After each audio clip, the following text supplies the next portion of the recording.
पदभार संभालते ही बीजेपी के राष्ट्रीय अध्यक्ष नितिन नवीन ने आज अहम बैठक बुलाई है। करीब 8 घंटे तक बैठक चलेगी। बीजेपी के नए राष्ट्रीय अध्यक्ष की कुर्सी संभालते ही नितिन नवीन एक्शन में हैं। सुबह 10:30 बजे से शाम 5 बजे तक पार्टी के राष्ट्रीय स्तर के पदाधिकारियों के साथ बैठक होगी। इससे पहले कल पद को संभालते ही नवीन ने कई अहम निर्णय लिए। विनोद तावड़े को चंडीगढ़ मेयर चुनाव का ऑब्जर्वर नियुक्त किया है। राम माधव को बेंगलुरु कॉर्पोरेशन चुनाव का प्रभारी और वहीं शोभा करंदलाजे को चुनाव सह प्रभारी नियुक्त किया है। आशीष सेलार को तेलंगाना म्युनिसिपल और कॉर्पोरेशन चुनाव का चुनाव प्रभारी नियुक्त किया है।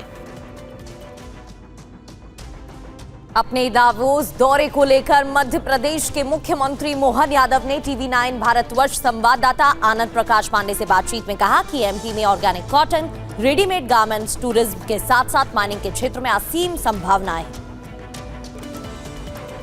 आपने मध्य प्रदेश के जो बड़े शहर हैं वहां भी आपने रीजनल बिजनेस समिट की और अब सीधा आप दावोस, मध्य प्रदेश को फायदा होने जा रहा है। क्यों नहीं होगा। मैं केवल दावोस नहीं, उसके पहले जर्मनी गया, जापान गया, दुबई गया, मेरे स्पेन गया। हर जगह हमारे दौरे चल रहे हैं, देश के अंदर भी, विदेश में भी और हमारे राज्य में भी। जो आपने बताया कि छोटे छोटे संभाग केंद्रों पर भी हमने अच्छा काम किया। किस किस सेक्टर्स में आपको लगता है कि आपके इस दौरे के बाद निवेश आएगा? क्या क्या टारगेट लेके जा रहे हैं किस किस सेक्टर्स के लिए? हमारे यहाँ क्या ऑर्गेनिक कॉटन बहुत अच्छा होता है, तो कॉटन से कपड़ा, कपड़े से रेडीमेड गारमेंट से, इसी कई प्रकार की इंडस्ट्री को हम प्रमोट कर रहे हैं जो लोगों को रोजगार देती है।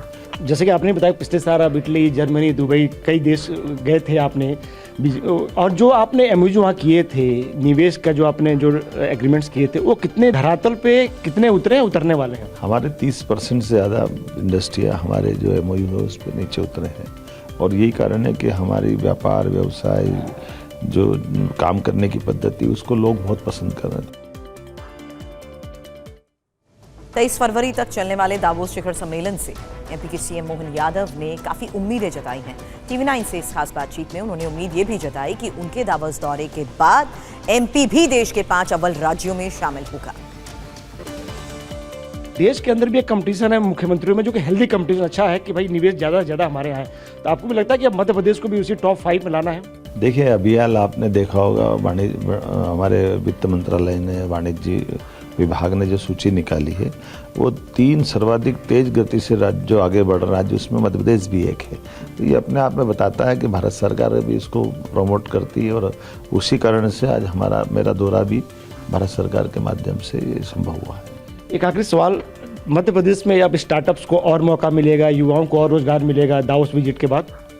निश्चित रूप से हमारे लिए आज का दौर, जब भारत चौथी अर्थव्यवस्था से तीसरी की तरफ माननीय मोदी जी के नेतृत्व में जा रहा है, तो हमको प्रत्येक वो प्रयास करना चाहिए जिसमें हम और गति आगे बढ़ाएं और मुझे संतोष है कि ये दावोस भी उसी का एक पड़ाव है। तो ये थे मध्य प्रदेश के मुख्यमंत्री डॉक्टर मोहन यादव। इनको भी दावोस के दौरे से बहुत उम्मीदें हैं और बहुत सारी उम्मीदें मध्य प्रदेश की जनता को भी है। और जैसा इन्होंने वादा किया है कि तमाम जो उम्मीदें लेके जा रहे हैं, अलग अलग सेक्टर्स के लिए निवेश लाने के लिए जा रहे हैं, वो तमाम उम्मीदों पर ये खरा उतरेंगे।